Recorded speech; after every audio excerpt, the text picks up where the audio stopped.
السلام عليكم. ازيكم يا حبايبي؟ عاملين ايه؟ صباح السعادة. يلا نسمي الله ونصلي على رسول الله وندخل على فيديو النهارده. انا كنت جايبه خلطه للبط اللي انا مطلعاه من البيض اللي كنت صورته معاكم في الفيديو اللي قبل كده.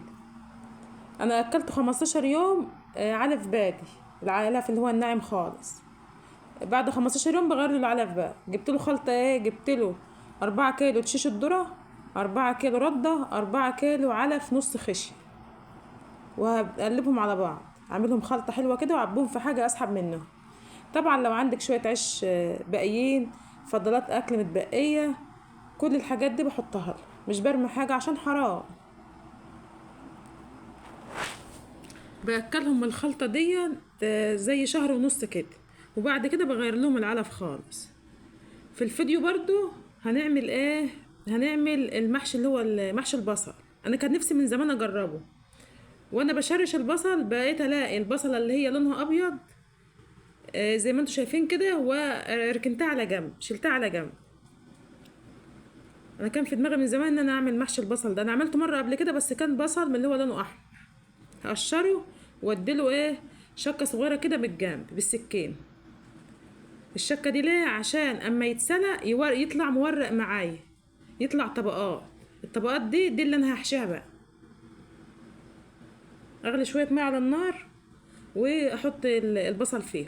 طبعا انا مش عامله بصل بس لوحده، انا كان عندي كرنب وكان عندي فلفل، بس ده كان نفسي اجربه بالبصل الابيض يعني. التسبيكه انا عاملاها قبل كده على القناه كم مره، فعشان كده ما صورتهاش. انا لفيت ورق الكرنب وعملت الفلفل وده البصل، شايفين؟ عشان هو يعني السلق كويس، فبيتلف معايا كويس بسهوله زي ما انتوا شايفين كده. والله هو حلو بصراحه، هو حلو، طعمه حلو مش وحش يعني، ما شاء الله. لو انت عايزه تجربيه جربيه، انا كان نفسي اجربه من زمان. انا عملته بالبصل التاني بلون تاني وصورته برضو، بس كان فيديو شورت الصغير. المره دي قلت اعمل صينيه محشي مشكل. ادي الكرنب وادي الفلفل وادي محشي البصل، ودي صينيه محشي فلفل لوحدها. انا كان عندي فراخ سلقتها بس ما صورتهاش برضو، وهاخد منها شويه شوربه وانا بسويه هدخلهم الفرن. مش بملى الصينيه شوربه كتير يا جماعه، لغايه نصها بس عشان يطلع مفرفر معانا. هشغل له الفرن واشغل له الشوايه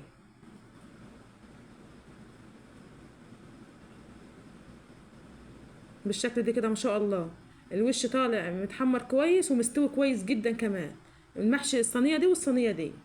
لو انت اول مره تشوفيني ما تنسنيش باللايك والشير واشتراك، وحط لي كومنت حلو.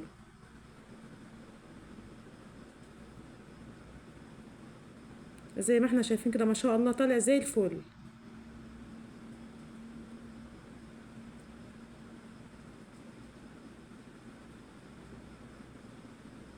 ما شاء الله ادي المحشي معانا. كنت سلقت الفراخ طبعا وحمرتها وعملت جنبهم شويه سلطه، والحمد لله. لو وصلت معايا لهنا ما تنسنيش باللايك والشير واشتراك يا جماعه، واكتبوا لي كومنت حلو. وبشكر كل اخواتي اللي بيتابعوني واكتبوا لي كومنتات حلوه. ربنا يكبر بخواطركم يا رب، اللهم امين. ادي الفراخ.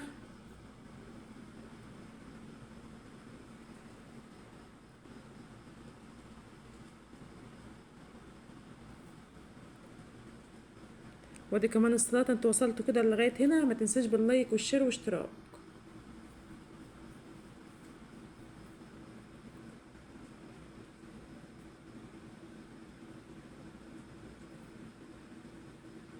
يلا يلا يا جماعه، اشوفوا الشكر على خير فيديو جديد، والسلام عليكم ورحمه الله وبركاته.